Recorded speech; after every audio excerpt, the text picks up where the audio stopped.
Bonjour et bienvenue à un autre épisode de Entre Crinqués, le podcast où l'on parle de triathlon de A à Z. Je suis Kevin Forgue et je suis avec Stéphane Tremblay. Et aujourd'hui, on voulait revenir un peu sur notre expérience du triathlon du Chêné. Kevin et moi, ça fait troisième fois qu'on fait ça. Puis on s'est dit, pourquoi pas inviter l'organisateur du triathlon, puis le fondateur aussi de Sport Capital, Francis Bachand. Merci Francis de te joindre à nous. Salut les boys, ça fait plaisir d'être là. Merci beaucoup. Le stress, est-tu descendu un peu ou tu as déjà commencé à organiser la prochaine édition?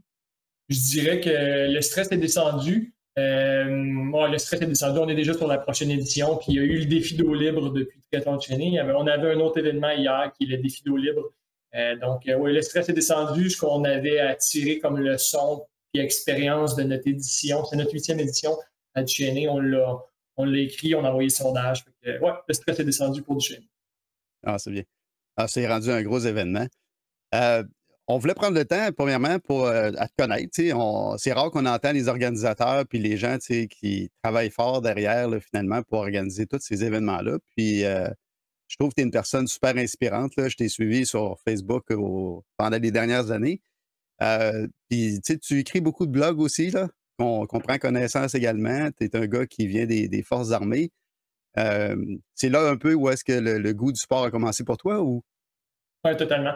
J'ai joint les Forces canadiennes. J'étais sportif, récréatif un peu. J'ai toujours été récréatif, mais je joue au squash au début. C'est pas mal ça. C'est là que je suis devenu vraiment, que je suis tombé dans le sport un peu plus compétitif, même si c'était pour le plaisir. Puis c'est l'armée qui m'a amené une discipline de vie, je dirais, à travers tout ça au fil des années. J'ai fait 16 ans dans les Forces canadiennes. Entre ça, j'ai fondé Sport Capital, qui était à l'origine juste Capital Triathlon. Puis il est venu un moment donné que ça a grossi à certains points que j'ai pris la décision de quitter les Forces canadiennes pour aller m'occuper. Après 16 ans. Dans un monde idéal, j'aurais fini mon contrat de 20 ans, mais l'entreprise devenait trop grosse. C'est surtout que c'était pas trop gros, c'était juste trop prenant. J'aimais trop ça, en fait, par rapport à ce que je faisais dans les Forces. J'ai décidé de sauter dans le vide puis de m'occuper vraiment de la business. Je ne regrette pas. Après une couple d'années, je ne regrette vraiment pas le move. C'est pas mal ça. Ça fait combien d'années là, déjà là, que Sport Capital? Ça fait 10 ans Capital Triathlon. La fondation de Capital Triathlon a fait 10 ans en septembre dernier, donc ça va faire 11 ans là. Sport Capital, au départ, ça a été juste Capital Triathlon. Après ça, il y a Triathlon de Chêné qui s'est greffé. Après ça, il y a eu d'autres événements, des petits événements, dont le Triathlon Lac-Beauport. On a repris une édition, c'était Sport Trip qui avait ça avant, je pense. On a repris une édition du Triathlon Lac-Beauport. Il y a le Triathlon de Chêné qui a bougé de place aussi. On a fondé Capital Natation, qui est devenu plus gros que Capital Triathlon. Il y a plus de nageurs que de triathlètes. Capital Natation est rendu pas mal plus gros que Capital Triathlon. C'est pas mal ça. Sport Capital, c'est maintenant, il y a un côté événementiel qui s'appelle Béné+, qui est un OBNL. Puis vraiment, c'est des événements sportifs. On est classé Capital, Triathlon de Chêné, le défi d'eau libre. Puis de l'autre côté, Sport Capital, il y a les clubs, Capital Natation, Capital Triathlon, puis le plan bloc. C'est pas mal la structure sur laquelle tout ça est branché maintenant. Puis le plan bloc, c'est quoi ça? Du temps plein, là? Temps plein parce que en fait, c'est 16 employés. J'ai un adjoint administratif. Wow. Moi, le matin, là, je rentre au bureau, puis je rentre au bureau. Mon bureau est à la maison, mais ma job, c'est de dire quoi faire au monde pour la journée. Je vais parler à l'adjoint administratif, je dis c'est quoi les tâches de la journée. Parce que, évidemment, on pourra en reparler, mais il y a eu l'accident qui fait en sorte que je suis plus limité dans ce que je peux faire. C'est vraiment 1 heure, 1 heure et demie le matin, 1 heure et demie l'après-midi d'attitude. C'était quoi l'autre question? Je te demandais le plan bloc, c'est quoi? Tu dis que c'est une autre division de Sport Capital? Mais en fait, c'est des plans d'entraînement génériques. C'est pas du coaching privé, mais c'est des plans d'entraînement. Je te dirais que c'est le juste milieu entre le coaching privé et un plan d'entraînement tout fait que tu achètes sur Training Peaks. Nous autres, ce qu'on fait, ce que je dis pour bien l'expliquer, c'est du coaching privé, quelqu'un qui fait un Ironman qui a du coaching privé, moi, je vais aller voir ses données. Si j'ai le coach privé, je vais aller voir ses données à chaque semaine. Je vais analyser ce que cette personne-là fait. Puis, on va se parler 1 fois par semaine. Le plan bloc, quelqu'un qui achète le plan bloc, il prend, exemple, un plan de 40, 30 ou 20 semaines. Là, moi, je ne vais rien analyser. Il doit venir vers moi. On fait des tests de départ, tests de FTP, tests sur 20 minutes sur le vélo, puis tests de VAM. Puis après ça, je vais lui attribuer le bon plan par rapport à ses résultats. Ces tests-là vont être faits 2 fois pendant le plan. Puis je vais réajuster la suite selon ses résultats. Fait que on est comme dans du semi-personnalisé. Puis je réponds aux questions généralement 1 fois par semaine à ces gens-là. Sauf que si la personne soit proactive, il faut qu'elle regarde son plan d'entraînement la semaine prochaine, qu'elle m'écrive ses questions, puis je vais lui répondre. On est dans le semi-privé. Puis à chaque année, je dirais que c'est une 60aine d'athlètes qui suivent le plan bloc. C'est triathlon et course à pied. OK. Bon, très cool. Si on revient un peu à Triathlon du Chesnay, le nom du Chesnay, parce que ça a commencé à la station touristique du Chesnay, c'est pour de là que ça vient? Oui, c'est clair. Les 2 premières années, on était à la station touristique du Chesnay. Très difficile comme événement, la station touristique du Chesnay. Pas à cause de la station, là, à cause que c'était le MTQ, c'est une route à numéro. La 367, je pense qu'il est là. Puis fermer une route à numéro, c'est pas facile. Puis c'est circulation en alternance. Puis je vais pas dire du mal contre les résidents de Lac-Saint-Joseph, mais le samedi matin, il y a plein de monde qui s'en vont à leur chalet, leur petit chalet du Lac-Saint-Joseph. C'est ça. Puis ce monde-là, ils ne veulent pas se faire obstruer le chemin. On a fait 2 ans, si je ne me trompe pas, avant de commencer à chercher un plan B. On trouvait ça compliqué. À la 3e année, je pense qu'on a décidé que ça allait être Sainte-Catherine-de-la-Jacques-Cartier dans la rivière. Puis on ne regrette pas, mais vraiment, vraiment pas. Là, on est vraiment bien à Sainte-Catherine, on est vraiment contents. Puis pourquoi avoir décidé de commencer? Oh, excuse-moi, vas-y, Kevin. Il faut que la population soit prête à accepter, c'est ça, un événement quand même où ça prend de la place, là, on ne se le cachera pas, là, c'est dérangeant si on veut. Là. Ben oui, puis à Duchesnay, ce qui est particulier aussi, c'est qu'il y a des résidents qui sont pris en otage. J'aime pas ça le dire comme ça, mais c'est ça pareil. Le parcours vélo est en plein dans le quartier résidentiel. Il y a des résidents qu'on leur demande de bouger leur voiture la veille, le vendredi soir. Ils peuvent juste sortir de chez eux avec une navette ou à pied. Il n'y a pas 700 résidents, là, c'est une trentaine, mais quand même, ces gens-là sont pris en otage. C'est sûr que c'est une avant-midi dans l'année, c'est pas chaque fin de semaine, mais quand même, là, puis là, c'est un 850 participants cette année. Fait que c'est une avant-midi complète que la personne, il faut qu'elle prévoie si elle doit sortir de chez eux. Ça prend une bonne collaboration. Pourquoi avoir commencé ça, le triathlon du Chesnay? Tu voyais qu'il y avait une opportunité là? Tu voulais Pourquoi? En fait, il manquait de triathlon, il manquait d'événements à Québec. Il y a le Rouge et Or qui organise le triathlon au Québec. Il y a eu la Baie de Beauport, je pense, une couple d'années. Je ne sais pas ça fait combien de temps qu'ils n'ont pas été là avec la Baie de Beauport, mais bref, triathlon de Québec qui est en juin. Je trouvais que l'été était vide à Québec. Il n'y avait pas d'événement, pas de triathlon. C'est eux autres, les premières fins de semaine de juin, l'Université Laval, ça se termine là. Après ça, il n'y avait pas d'autres événements à Québec. On s'est dit, OK, je pense qu'il y a de la place pour un deuxième. Il y a plus que de la place pour un deuxième. Là, on travaille sur un troisième. Je suis convaincu qu'il y a encore de la place pour un autre bel événement à Québec. Wow. Puis au niveau de la progression dans tout ça, fait que tu as commencé le premier événement, il y avait beaucoup de gens. Combien tu avais de personnes, le premier événement? 360, je pense, la première édition du triathlon de Chesnay, quand même un bel événement. On s'est rendu à 1300. Notre plus grosse édition, ça a été 1280, là, 1300. On ne veut pas retourner là. C'était trop pour le quartier résidentiel. C'était vraiment trop. Mais là, on est à 850 cette année. Je pense que c'est le sweet spot. C'est le bon nombre qui tanne un peu les résidents, mais pas trop. Puis que tout le monde trouve son compte. La journée n'est pas trop longue. C'est parfait. Voilà. Fait que là, le triathlon a progressé. Puis à un moment donné, tu as dû prendre un temps d'arrêt, si on veut, peut-être involontaire. Oui, mais il y a eu l'accident en 2020. Ça a fait 3 ans dernièrement. Ça a été un bon temps d'arrêt. Je dirais c'est là que j'étais content d'avoir une équipe derrière moi. Je me suis frappé en vélo par une voiture sur le boulevard Le Pire à Québec. J'ai aucun, ce que je raconte là, j'ai aucun souvenir de l'accident. J'ai aucun souvenir rétrograde non plus. Là. Les 2 semaines avant, c'est parti dans ma tête. Puis le mois après, quand je dis au monde que j'ai porté une couche pendant un mois, là, généralement, le monde comprenne que j'ai réappris c'est quoi une bouteille de shampoing. Il y a beaucoup de choses que j'ai dû réapprendre. J'ai été à l'Institut d'adaptation quand même assez longtemps. Ça a été une bonne pause dans l'entreprise, mais là, c'est là que les employés ils ont pris le dessus. C'est là, paradoxalement, c'est là que j'ai appris à déléguer. J'ai lâché prise. Avant, comme employeur, on dirait, puis comme entrepreneur, j'essayais de tout contrôler. J'ai pas eu le choix. Là, il a fallu que je lâche. Puis là, aujourd'hui, je tire du positif de ça, de cet accident-là. Là, je me dis, c'est un traumatisme crânien modéré à sévère. J'ai encore des limitations face à ça sur la mémoire, sur l'énergie, mais j'ai appris certaines choses que je suis content d'avoir appris avec l'accident. Je m'en aurais passé, mais je suis content de les avoir appris quand même. Oui, c'est ça. Ben, je pense que la communauté en entier là, a retenu son souffle quand on a vu les images. Là. Je pense que c'était dans le journal, là, si je ne me trompe pas, dans un article. Ouais, ça a été dans le journal. Ma fille l'a appris sur l'iPad. L'iPad a été laissé sur le comptoir. L'article était ouvert, puis c'était « Je suis entre la vie et la mort ». Puis cet article-là, il a été corrigé assez rapidement, là, mais il est tombé sur le mauvais article. J'étais entre la vie et la mort, mais c'est ça. Ça a été... il a fallu que ma fille le lit, puis elle fasse « Aïe, aïe, aïe ». Mais ça n'a pas été long, puis ils ont corrigé, puis c'était correct. Mais j'ai eu un gros, je dirais, 2 mois après l'accident que je ne fais pas trop d'écran. J'étais à l'Institut de réadaptation à l'interne. Qu'est-ce qui n'a pas été facile aussi avec l'accident, c'est que c'était en même temps que la COVID. À l'Institut de réadaptation, on était 2 dans la chambre. On ne pouvait pas recevoir de famille. Je ne voyais pas beaucoup de monde. C'était vraiment pas facile. Ça, c'était un bout de pas facile. Ouais. Bon, en tout cas, un bel exemple de résilience, parce que de l'extérieur, là, ça ne paraît pas partout. Je sais que tu dis peut-être que tes heures de travail sont plus limitées maintenant. Il faut que tu te concentres, il faut que tu te dédies.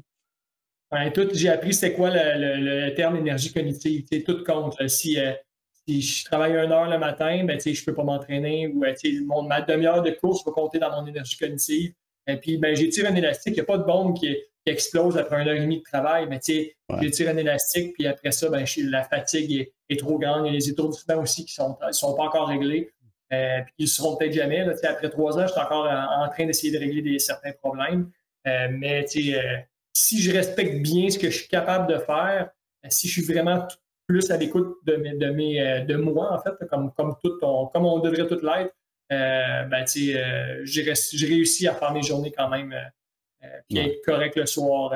Mais j'aime ça aussi, j'aime ce que je fais. Fait que je pense que ça m'aide. En tout cas, on te lève très haut notre chapeau parce que tu es revenu de loin, puis tu t'es remis au travail, puis à la préparation du triathlon du Chêné, entre autres, puis toutes tes autres activités. Là, fait que félicitations. J'ai une équipe solide à l'arrière de ça. Je pense que ma femme a tenu les rênes de l'entreprise pendant que je n'étais pas là. Puis on est une équipe soudée à Capital Triathlon, on le dit souvent, c'est une grosse famille.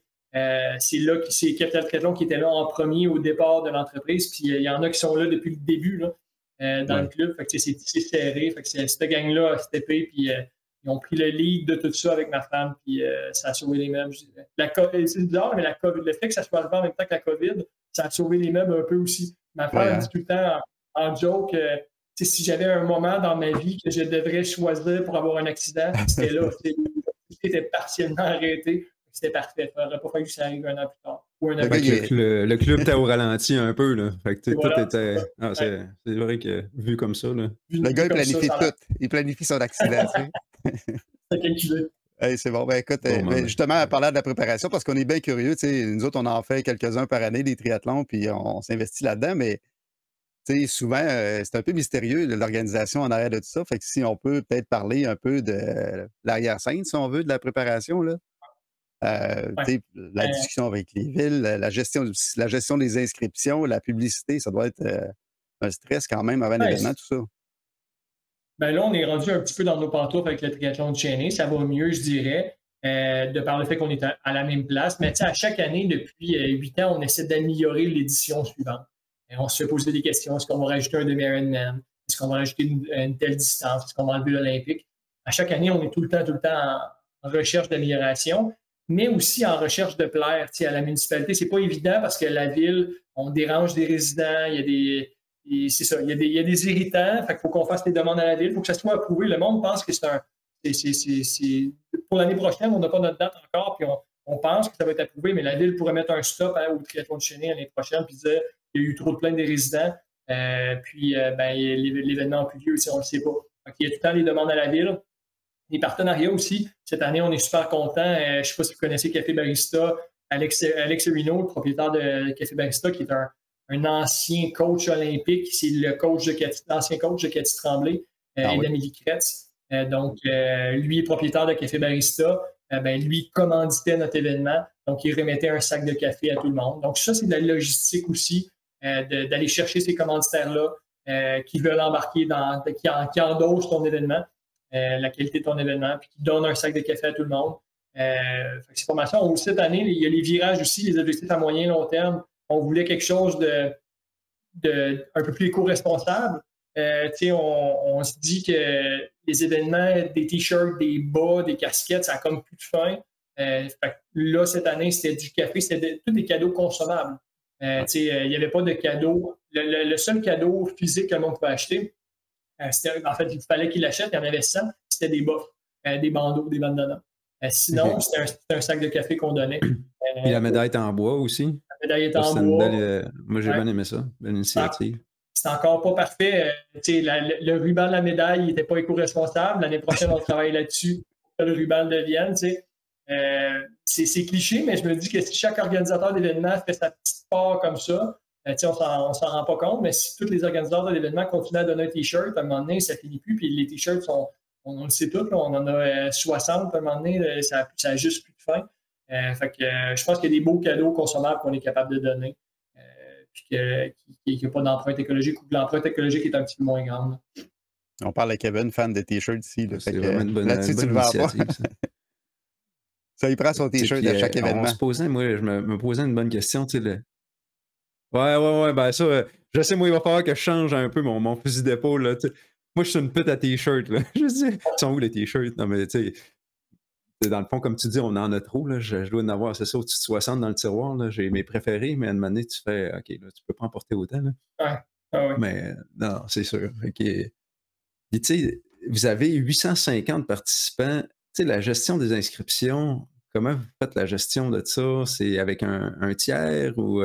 C'est MS1. En fait, c'est MS1. La fédération s'est associée avec MS1 Inscription, qui est aussi MS1 Timing, c'est du chronométrage, un peu comme SportStats. C'est un concurrent direct à SportStats, en fait.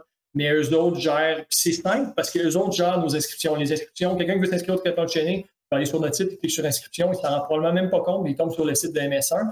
Là, il y a un lien qui se fait entre le numéro de membre de l'athlète et ce qui est membre fédéré Triathlon Québec, parce que s'il n'est pas membre, ce n'est pas le même prix. Donc, cette gestion-là, on n'a pas à la faire. Elle est laissée complètement à MS1, puis ça, on l'apprécie parce que sinon, on perdrait un certain temps, si on peut dire. Ah, tu aurais la gestion administrative là, à faire, là, puis fait qu'après ça, vous avez la liste des participants via la plateforme, je suppose. Puis, exactement. Sauf que les autres courses qu'on a, les classiques capitales, c'est des courses à pied à chaque mois. C'est des événements de course à pied, des 5, des 2,5, des 1 km à chaque mois à Québec. Ces courses-là, on a notre module d'inscription, mais c'est vraiment plus simple. C'est juste de la course à pied, c'est un sport. Puis 2, il n'y a pas de numéro de fédération. Tu n'as pas besoin d'être fédéré pour prendre part à une course d'athlétisme, une course de 5 km. Tandis que triathlon, il y a une référence qu'il faut que soit faite entre le numéro de membre, le prix et le prix de l'événement puis le prix de la fédération. Cette référence-là, ce n'est pas nous qui la font, le CMS.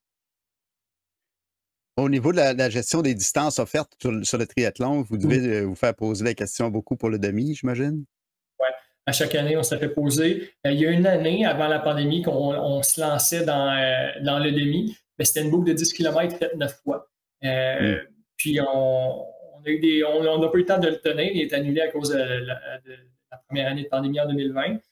Puis, on a décidé de ne pas revenir avec cette édition-là. Je pense, pour vrai, je continue à penser ça, que le demi-Ironman a son brand, c'est du demi-Ironman. Le brand Ironman est un brand trop fort. Puis ce type de défi-là qui est très grand, les gens, ils recherchent ça, ils recherchent cette qualité-là puis cette saveur-là. Maintenant, autant pour Ironman que pour demi-Ironman. Maintenant, je pense qu'on a vu dernièrement, il a été lourdement critiqué dans la pandémie Ironman. Il remboursait mal, il remboursait pas. Mais là, on a vu dernièrement que le demi-Ironman Tremblant, il a été annulé. C'était du fog le matin, pas du smog le matin, il y avait trop de boucan dans l'air, la qualité de l'air n'était pas bonne, il a été annulé. Mais là, on a vu la force de Ironman. Ils ont donné des options à tout le monde.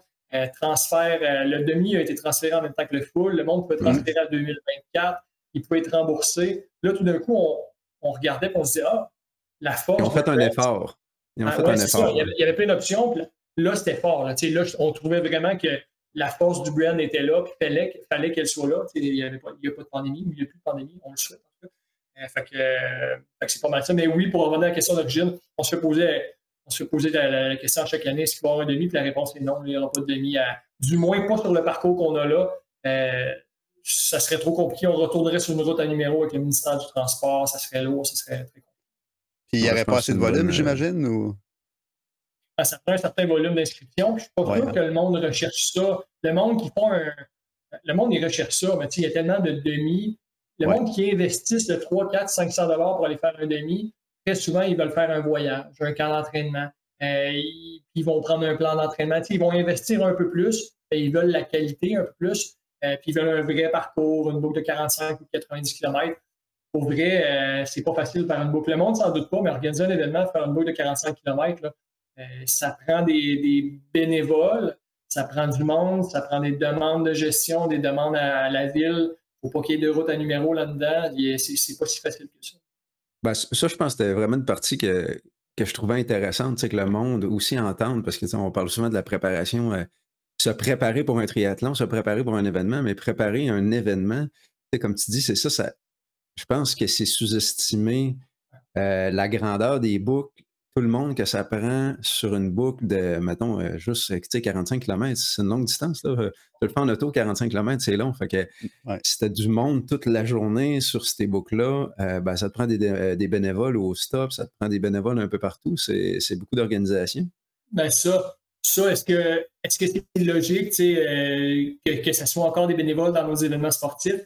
Personnellement, je sais que pas tout le monde qui est d'accord avec moi, mais personnellement, je trouve ça totalement illogique. Que ce soit des bénévoles qui gèrent nos jeunes sur le coin d'une rue. Je trouve ça, nous autres, quand tu t'inscris comme bénévole au Triathlon de Chénier, on appelle ça un Béné+. On te remet 40 $ de certificat d'eau chez Sport Capital, puis on paye ton dîner. On juge que c'est plus qu'un bénévole, puis il est plus important qu'un bénévole. Maintenant, comme société, il faut qu'on recule d'un pas et qu'on regarde ça un peu plus globalement. On se dit, ben, si je vais au McDonald's, là, je vais payer mon trio Big Mac 15,99 et je vais accepter que le gars qui tourne mon Big Mac, qui tourne la boulette dans la cuisine, lui, là, il est payé le salaire minimum, je ne sais plus c'est quoi, c'est 15,25, je pense que c'est le salaire minimum. J'accepte que lui soit payé 15,25 $ de l'heure. Mais d'un autre côté, quand je paye un événement, je paye une course à pied, 45 $, 50 $, 60 $, je ne voudrais pas payer plus cher pour aller courir, mais j'accepte que ma gestion de sécurité soit faite par un bénévole sur le coin d'une rue qui, lui, gère ma santé, mais il n'est pas payé.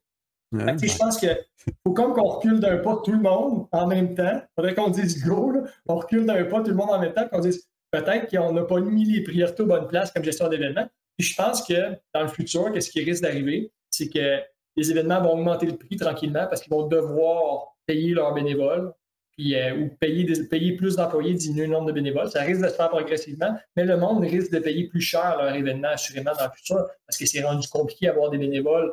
Fait qu'imagine des bénévoles sur 45 km qui gèrent des coins de rue, puis il y a un enjeu de sécurité, c'est délicat.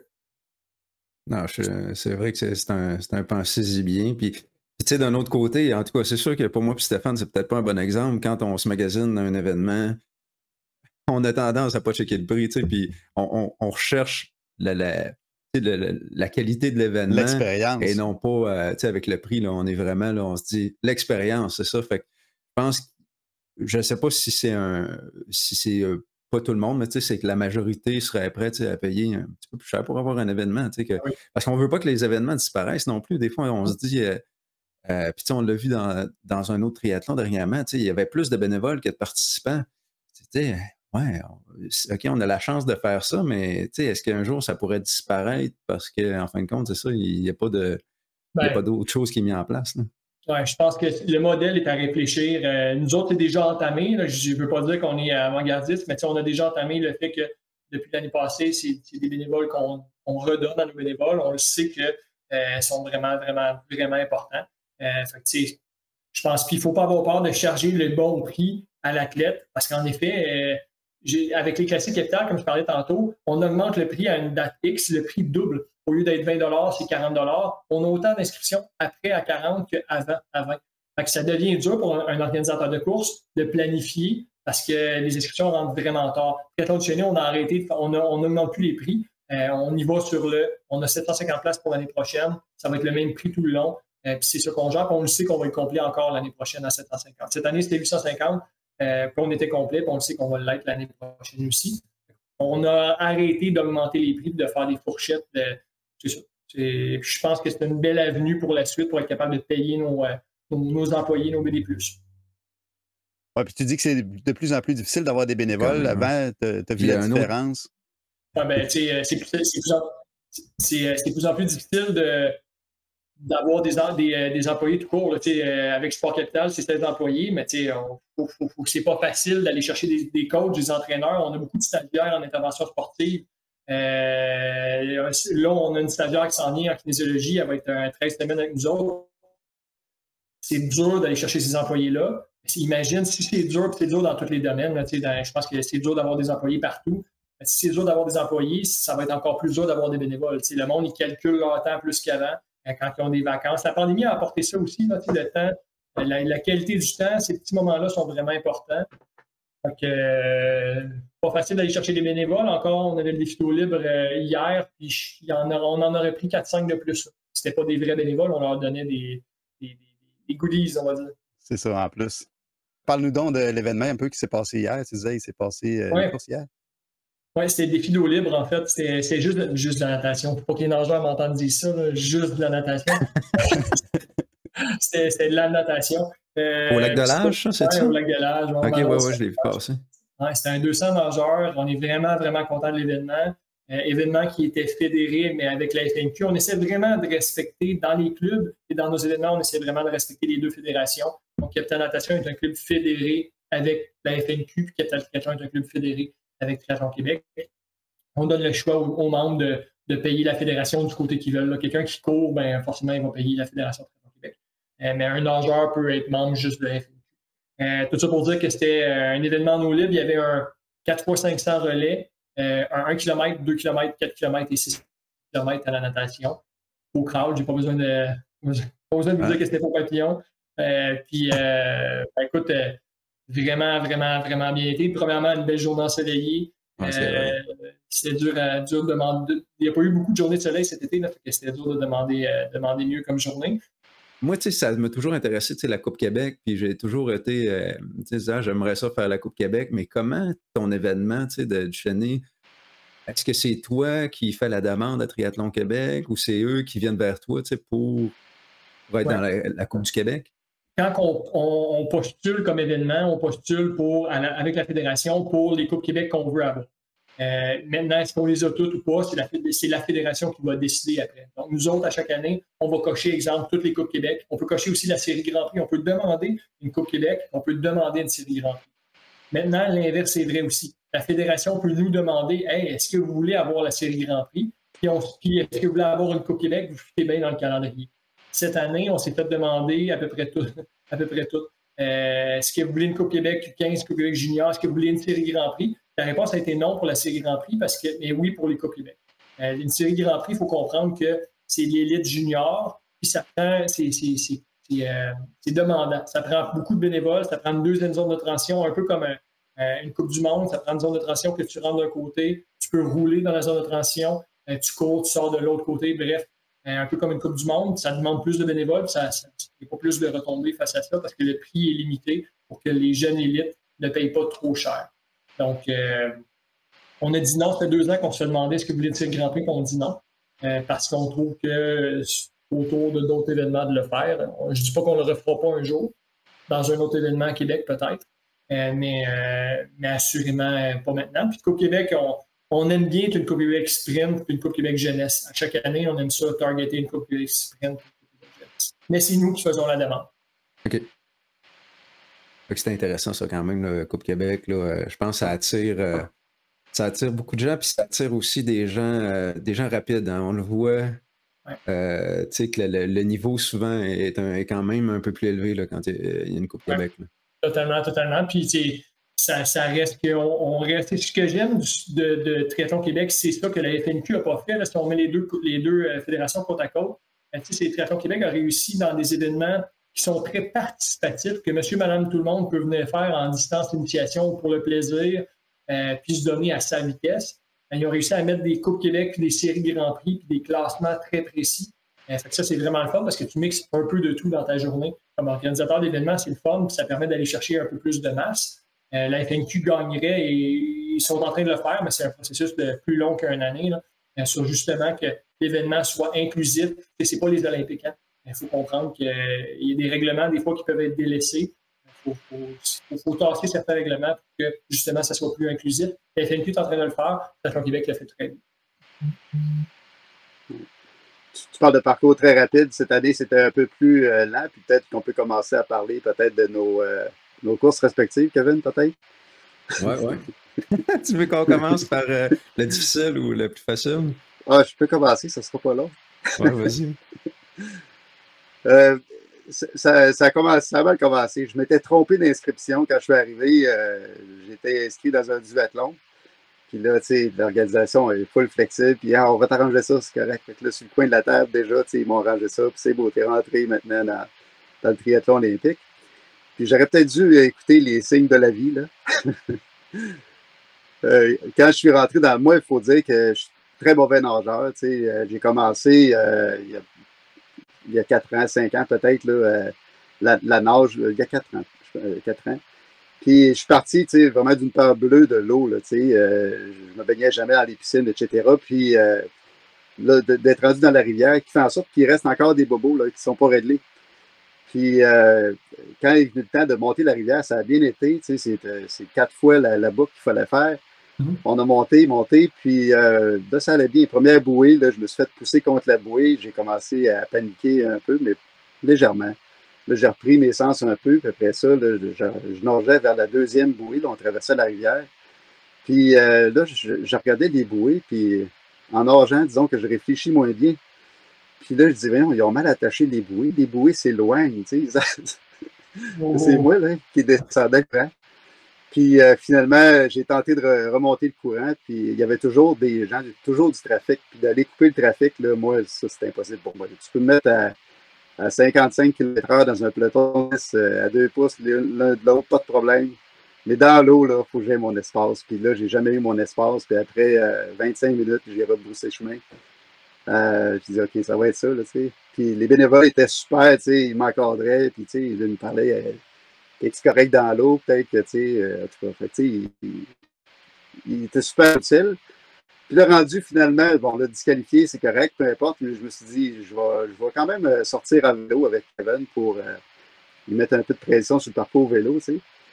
Puis 10 secondes après, le câble de mon dérailleur avant a cassé quand je suis eu le temps de shifter sur le grand plateau. Là, j'ai dit, OK, là, regarde, c'est beau, c'est correct. J'ai fait une boucle, puis après ça, ça a fini là. Fait que premier DNF, je pense que ça fait partie des apprentissages, des expériences qu'il faut mettre sous la ceinture puis vivre avec. Là.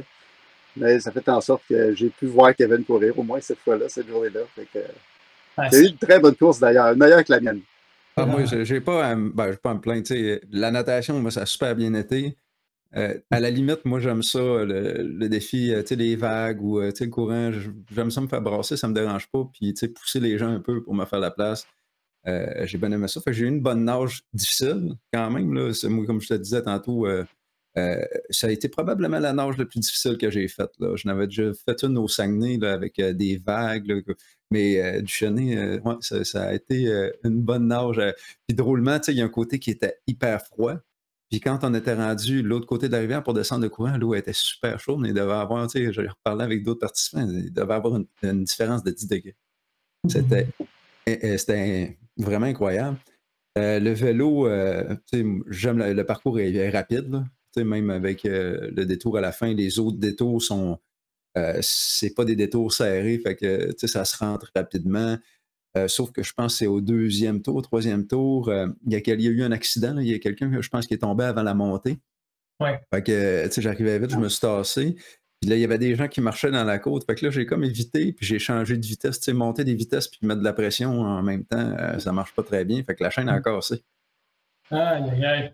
Fait que je me suis mis sur le côté, j'ai enlevé une maille, j'ai remis ma chaîne, je suis reparti, j'ai perdu 7 minutes, mais j'ai quand même adoré le parcours. Là, puis la course, on était à l'ombre un peu là, dans la forêt. Fait que même si il faisait pas très chaud cette journée-là, mais moi j'aime ça être à l'ombre à la course, tu peux performer un peu plus. Fait que c'est encore un parcours, je pense, qui est vraiment le fun. La ligne d'arrivée est cool, vraiment. Là, je pense que tu as le feeling d'avoir un gros événement. Puis drôlement, j'avais demandé, vu que Stéphane était là, j'avais demandé de me donner mes 2 filles pour leur faire passer la ligne d'arrivée en même temps que moi. Puis ma plus vieille a eu le coup de foudre presque. Après ça, elle disait, hey, Daddy, tu sais, je suis prêt à aller faire Elle voulait en faire une, puis moi, j'ai jamais poussé ma fille vers ce sport-là, vraiment. Là, elle vient aux courses, puis elle participe. Mais là, après cet événement-là, après la ligne d'arrivée, elle a voulu faire son premier, puis ça après ça. Fait que elle a fait son premier triathlon il y a 2 semaines, puis elle a adoré ça. Fait que Duchesnay, elle a aimé ça. Ben, c'est un peu, c'est le pas d'entendre, c'est un peu là-dessus qu'on met beaucoup d'énergie, en fait. C'est sur la qualité de ligne d'arrivée, les tapis, les clôtures, que ce soit bien fait, que ce soit sharp comme ligne d'arrivée, qu'on se retrouve un peu comme limite une Coupe du Monde ou un demi-Ironman, que ce soit vraiment de la qualité. On y tient à chaque année, même chose pour le cadeau, on y tient à chaque année. Côté parcours vélo, ben, j'écoutais vos commentaires. Parcours natation, parcours vélo. Parcours vélo, il y a eu une erreur. On s'est excusé à quelques personnes. Il y a un turnaround qui a mal été placé. Ça a duré 3 minutes. Ouais, je l'ai vu. Il y a un petit kid qui a tourné. Je me disais, pourquoi il tourne là, tu sais, pendant qu'il y a du monde qui arrive d'en haut. Ce turnaround-là a été mal placé. Ça n'a pas été long, mais ça a quand même créé un petit émoi et un petit incident mineur, mais quand même. On ne souhaite jamais ça comme organisateur d'événements. Mais ça a été corrigé super rapidement, fait que c'est au moins ça. Puis parcours natation, ben, c'est l'année, comme je disais tantôt, c'est l'année qu'on avait nos plans B de duathlon qui était sur le top de la pile, qui était très, très proche. Il y avait beaucoup de courant avec les pluies qu'il y a eu. Il y avait beaucoup de courant, il y avait beaucoup d'eau, il y avait beaucoup de changements de température. Fait qu'on n'était pas sûr si on n'avait pas viré sans duathlon. Il y a tout ce que vous ne voyez pas dans l'organisation d'événements. Jusqu'au matin même, ce n'était pas décidé encore. Le matin, on a décidé que ça allait être un triathlon. Pas facile, la natation olympique. Là, c'est le seul parcours que c'est une boucle de 375 mètres 4 fois. Fait que c'est difficile pendant 4 tours. Ben, quand tu descends, ça va bien. Quand tu remontes, ben, surtout la traversée de la rivière qui est extrêmement difficile parce que la bouée est... Beaucoup de variations d'efforts, en fait, sur l'Olympique. Ouais. Tandis que le sprint, on se questionne, dans toute transparence, on se questionne, est-ce que l'Olympique va revenir? Est-ce qu'on conserve la distance olympique ou on se concentre vraiment sur le sprint et les distances jeunesse? Parce que c'est le seul, comme je disais tantôt, le sprint, l'initiation, les jeunesses 1, 2, 3, 4, U15, U13 puis junior, c'est toute une descente de rivière. Le seul, c'est l'Olympique qui c'est la plus longue distance au final, qui va contre-courant un petit peu. Ça se peut que l'année prochaine, vous ne voyez pas l'Olympique. La décision n'est pas prise encore. Ça se peut que vous ne voyez pas l'Olympique à Duchesne. Bon, le sprint, moi j'adore toutes les distances. Là. Le sprint, c'est une distance qui est très amusante. Là. Tu prends une grande respiration au début, puis t'expires à la fin, c'est de l'explosion. C'est vraiment. Ce que les athlètes de l'extrême ce qui a été promu beaucoup dans les dernières années, c'est l'Ironman, les ultra-trails, les ultra-runs, les ultra. Ça a comme plus de fin. Puis, il ne faut pas banaliser l'effort à courte distance. T'sais. Je pense qu'il faut le respecter quand même. Il y a moyen de se faire mal sur un sprint solide. Même à la course à pied, sur un 5 km ou sur un 16 km, il y a moyen de se faire mal. Peut-être même plus qu'un demi-Ironman. Un demi-Ironman, tu finis tout le temps par être semi en contrôle ou juste tu vas cogner sur le plafond tout le temps du seuil. Là, sur un sprint, il y a moyen de se faire juste plus mal si c'est plus court. Ben, dans tous les cas, tu arrives à la ligne d'arrivée vidée. Tu sais, que ce soit une découverte, tu sais, 45 minutes à matin pour ta découverte, si tu donnes tout, tu vas arriver à la ligne d'arrivée. Si tu es à côté, là. Fait que même chose que si tu fais un demi. Toutes les distances sont intéressantes. Je pense qu'il faut que tu aies un peu de monde pour tout le monde, mais c'est sûr que si l'événement voit qu'il y a plus de gens vers le sprint, il y a plus d'intérêt, c'est sûr que la décision appartient à l'événement. Oui, totalement. OK, mais je pense qu'on a bien apprécié, même si Stéphane... je suis parti un peu déçu, mais c'est la vie. Hein? Ouais, c'est correct. Ça ne peut pas toujours être facile. En effet. Toujours déterminé, Stéphane, la fin de semaine d'après, dans Rivière, pour essayer de tout régler ça. Ah oui, le lendemain, j'ai retourné à la piscine, puis je me suis dit, OK, parce que je m'étais dit à la fin de tout ça, demain, je vais aller faire dans quoi je suis bon, la course, du vélo. Puis finalement, en me levant le matin, je dis non, c'est pas ça qu'il faut que je fasse, il faut que j'adresse mes problèmes. Puis finalement, j'étais à la piscine du PEPS, puis Kevin est venu le mercredi même, on est retourné dans la rivière, il y avait encore plus de courant. Fait que c'est un beau spot que vous avez. Ouais.